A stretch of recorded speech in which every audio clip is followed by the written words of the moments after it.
Ah, pandas. They're my daughter's favorite animal.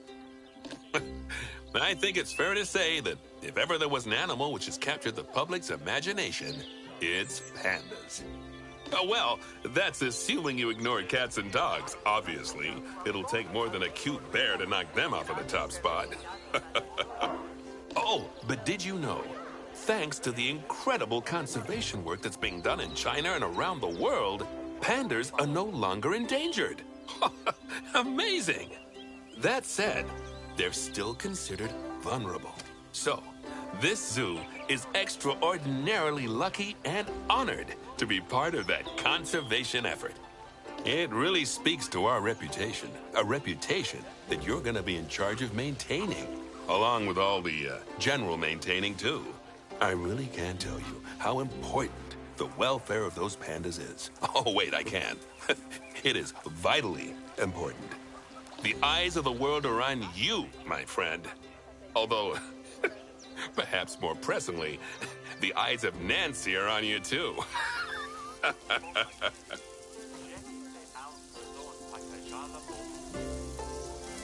Welcome to China. This is Bernie's brand new Panda Celebration Zoo. So new, in fact, that it's not quite finished, but we'll deal with that later. First, let's take a tour of the zoo.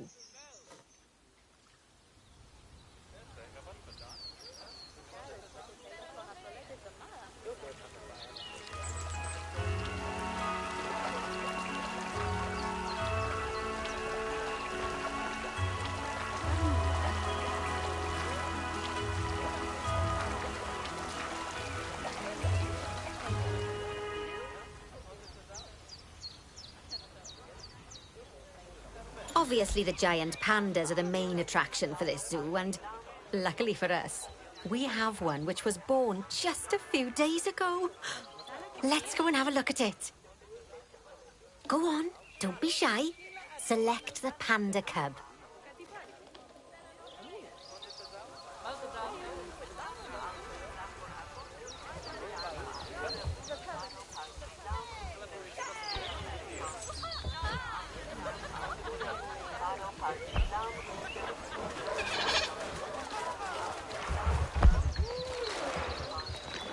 And now enter animal camera mode.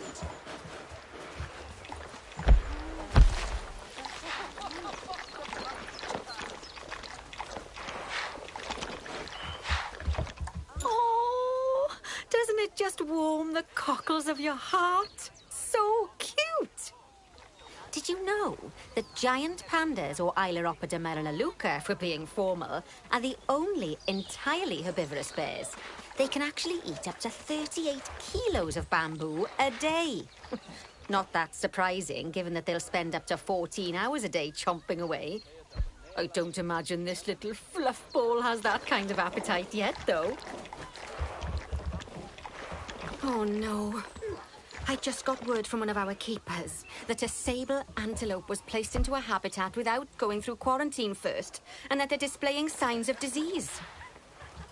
We'll have to move them into quarantine to stop the infection from spreading to the other animals. To do that, go to the highlighted habitat, find the infected animal, and then select them to bring up their information panel.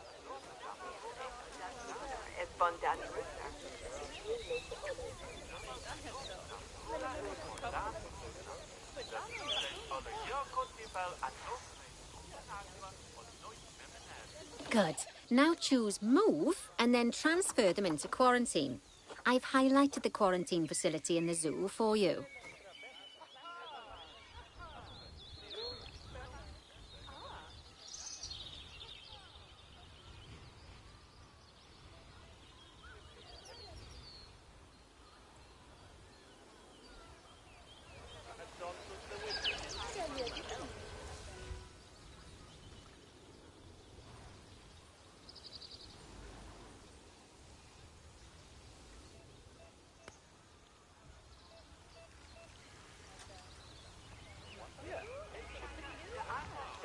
Oh, phew.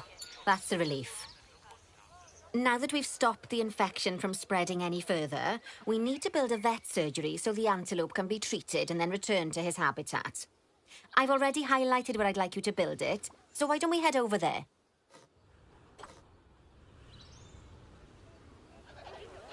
In order to build the vet surgery, choose Facilities, Staff Facilities, and then Vet Surgeries.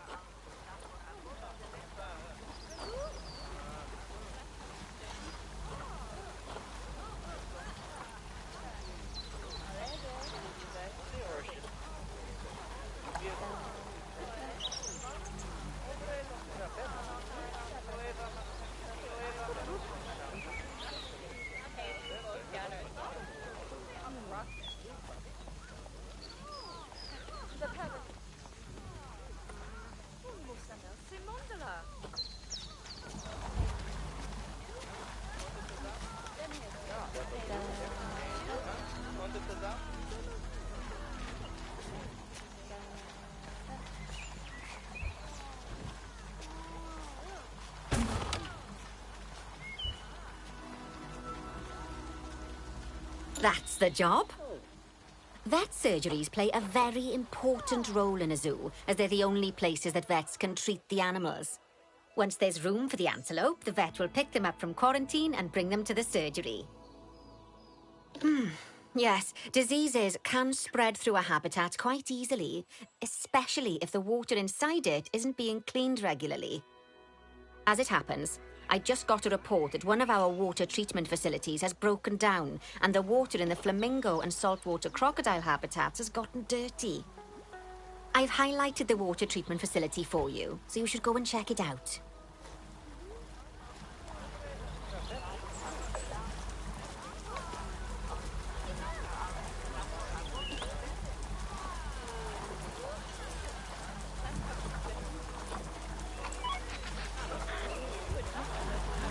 Select the water treatment facility to bring up its information panel. Yes, I don't think you need a degree in mechanics to tell that this thing's thoroughly banjaxed. Use Call Mechanic to bring an expert over to fix it for us. So, just to explain, water treatment facilities work in a similar manner to power sources, in that they have a radius of influence around them.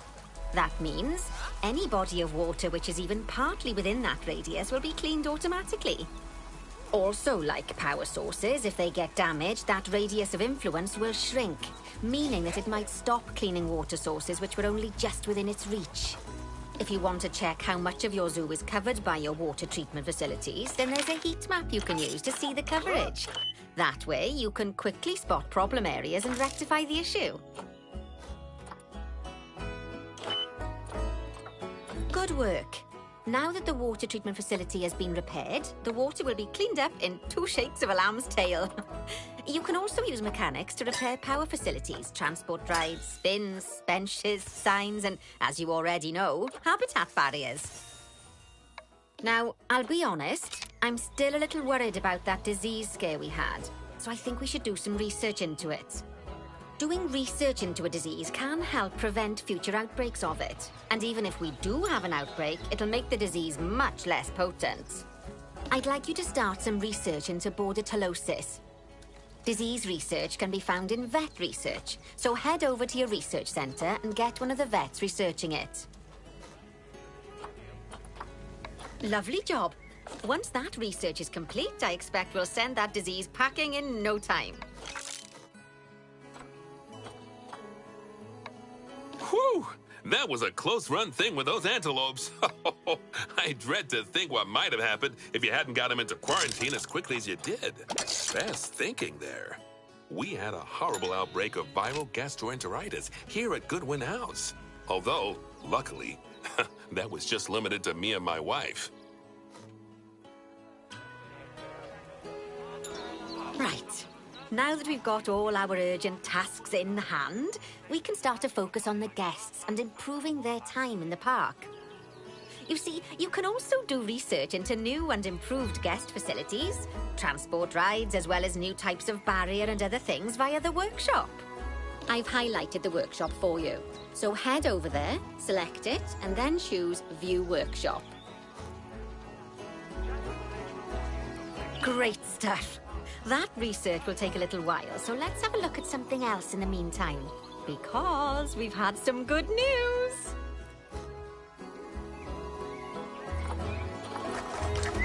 It turns out that we're allowed to adopt more giant pandas.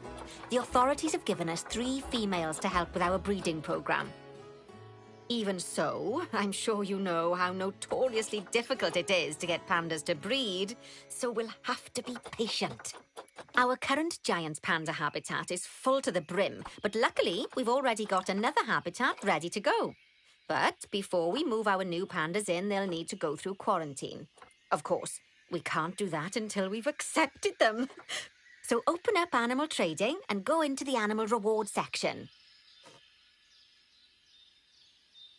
Just choose transfer to animal storage next to each of the pandas and they'll be sent there.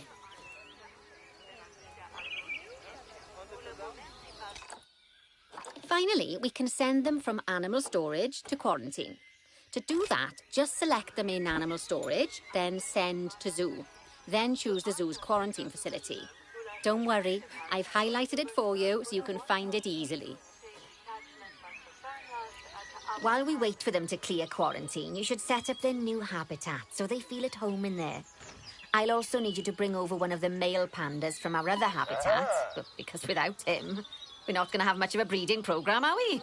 So go on, move him over and get everything set up for your pandas.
News. Our new female pandas have been given a clean bill of health.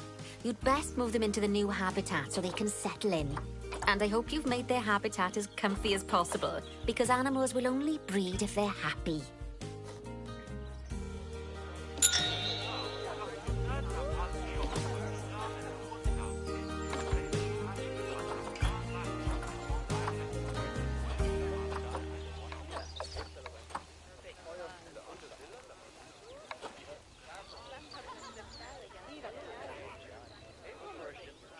Oh, bless.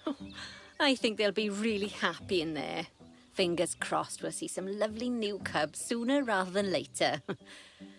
Right, while they're being delivered, we'd better get on with something else, eh? Dear me, there's never any time to rest when you're running a zoo, is there? Well, unless you hit pause. Okay, I think it's time I taught you all about work zones. I know. They don't sound as interesting as the animals, but trust me, they're ever so useful. You see, work zones are a way of making sure that your staff concentrate on specific habitats or tasks within the zoo, so they aren't wandering off elsewhere when it's time to feed the animals or the like.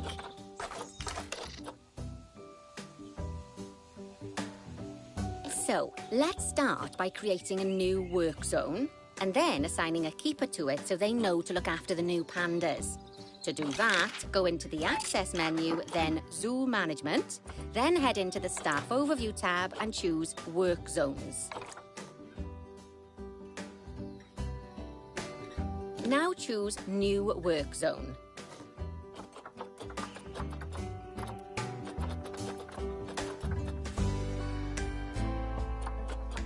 To set up your new work zone, I'll need you to select the highlighted Habitat Gate, Staff Room and Keeper Hut. Oh, and don't forget to name it something useful. Once you're done, just go ahead and exit the Work Zone Creator.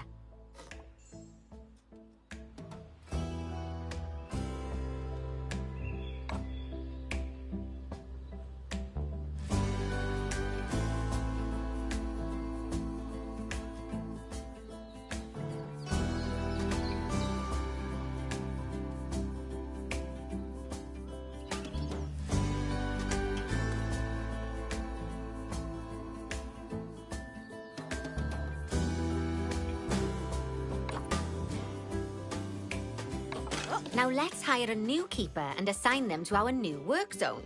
We don't want them getting distracted by other goings-on in the zoo. Go on, hire one.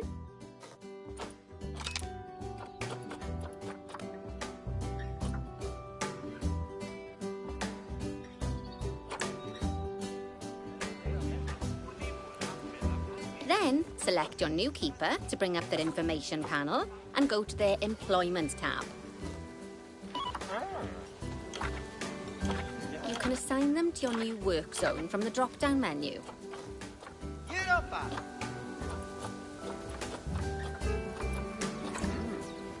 There you go. Now your keeper will focus their attention on our new pandas. Oh, and just so you know, all types of staff can be assigned work zones. Just make sure that they have access to all the buildings that they need. Oh, and one last thing. You might find it faster to assign them from the work zone section of the staff overview screen. That'll save you having to chase around, selecting your staff one by one. Oh, it sounds like the brand research has been completed. You should collect your rewards, and you can do that by going back into the mechanic research.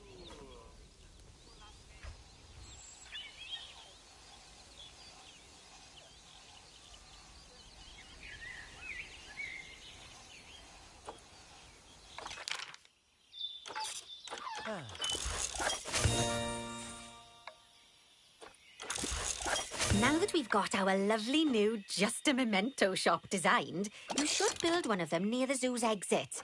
That way the guests won't miss it on their way out and we won't miss out on their money.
Oh, that's ever so wonderful, that is. Anyway, I'm just off for a moment, but I'm sure I'll have some more jobs for you to look at shortly. Aw, those pandas look just adorable. I can see why people keep foolishly forgetting that they're wild bears. And good work on that new gift shop branding. Just a memento. Very clever. Much better than our old overpriced gifts branding. I'm all for truth in advertising, but it was perhaps a little on the nose.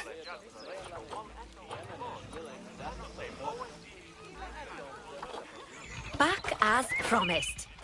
Right. I'd like you to increase the number of different species in the zoo. Now, you can find out what species are already in your zoo by going into the zoo section and then into the animals area. And if you're wondering how you're going to fit them all in, then mixed species habitats are a great way to save space and create interesting habitats. Just make sure to check the Zoopedia to find out which species enjoy living together. E.g., don't mix lions with antelopes.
I'm sure you know by now how to make your animals happy.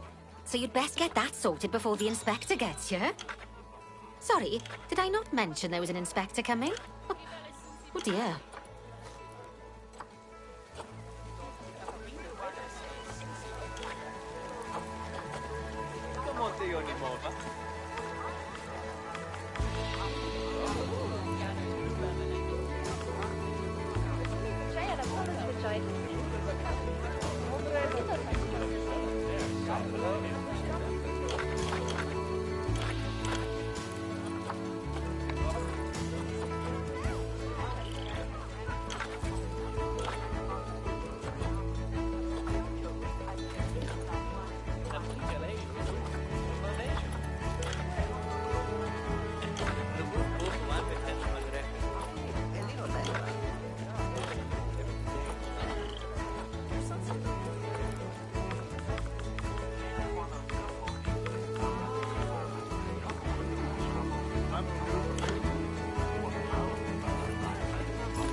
Plus para voru pasapi sentire.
Looks like you've got everything humming away nicely. Well done.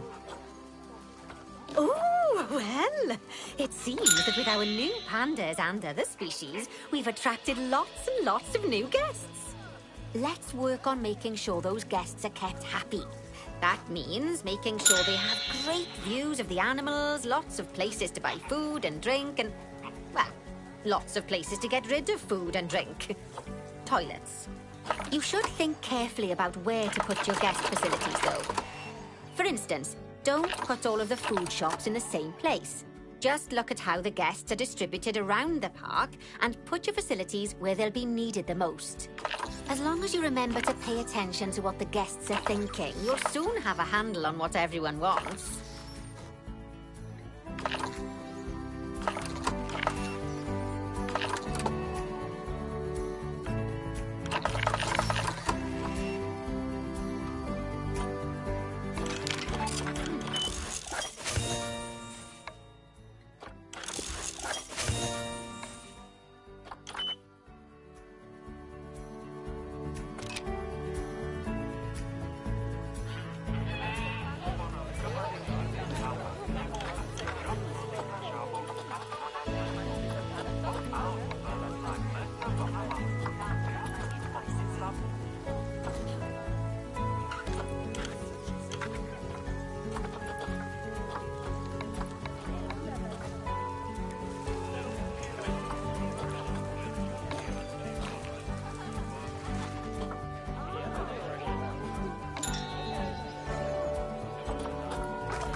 is a ram of reed.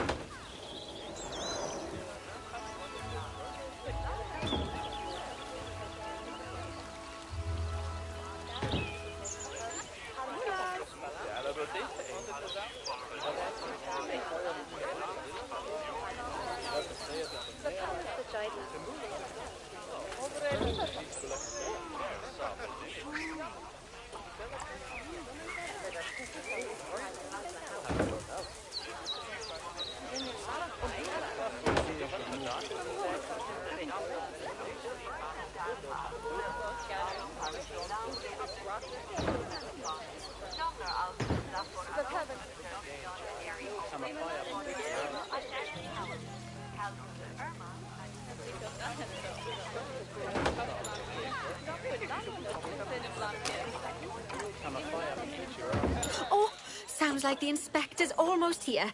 Now, I fully expect you to pass with flying colours. Anything less, and I might have to organise a little job exchange scheme for you with whoever's mucking out the pandas.